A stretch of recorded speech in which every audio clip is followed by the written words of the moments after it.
You know, assumptions are a dangerous thing. And for any business or brand looking to stay relevant or competitive as times change, it is so critical that they stay clearly focused on what their customers, their marketplace, does want and doesn't want, to take the pulse of their consumers or their marketplace. The danger, of course, is not to make assumptions, not to assume that you know what your consumers want because after all, you asked them 7 years ago, or to just rely on a gut feel of what you think would be appealing to your marketplace. It is so critical we avoid the assumption trap.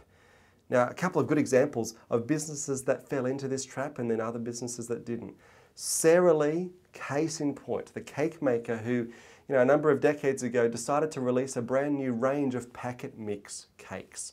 And they assumed that because, of course, in our modern era, women are time poor, the best thing would be to create a cake mix that was as easy and fast to make as possible. So they created a brilliant cake mix that only required you to add water. That was it. And they thought this would be a sure winner. They assumed that's exactly what women would want. Only problem, they didn't sell. And after these cake mixes have been out in the marketplace for a little while, Sara Lee, scratching their head, said, what happened? We thought these would be a sure winner. They went out to the marketplace. They asked the question they should have asked before they actually devised this new product. And they started to ask their consumers basically why they weren't interested in this cake mix. And the general consensus was this. Women would say, well, as a mother, if I'm going to make a cake for my family, I want to feel that it involves some degree of love and attention, even a bit of skill. Just adding water feels too much like cheating. And so they didn't buy this thing that was designed for their convenience because it was almost seen as too convenience to the point of being a cop-out. Sara Lee went, oh, that's interesting. They went back to the drawing board, redesigned their cake mixes so that now you had to add, butter, milk, eggs, and water. And of course, those things require great skill and attention to detail.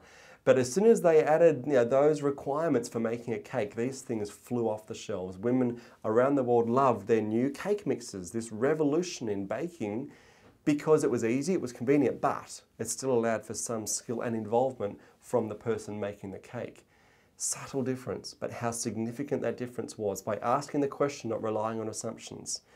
Now, of course, you look at another example in Harley Davidson, very different industry, but a similar case study, a similar example. In the 70s, Harley Davidson's sales began to slip.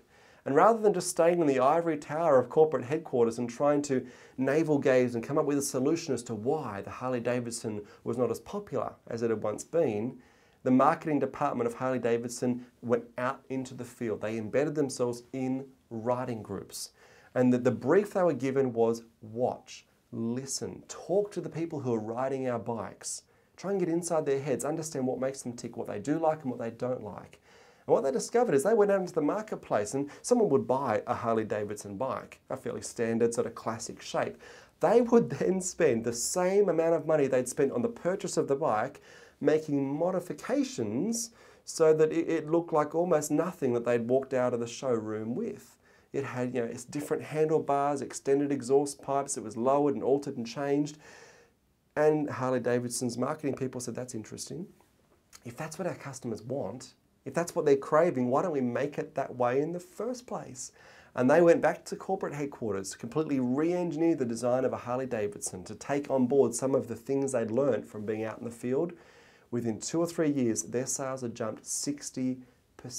That is the power of not falling back on assumptions, but going out to your marketplace, asking the questions, but most importantly, listening to the answers. Are you falling into the assumption trap? I hope not.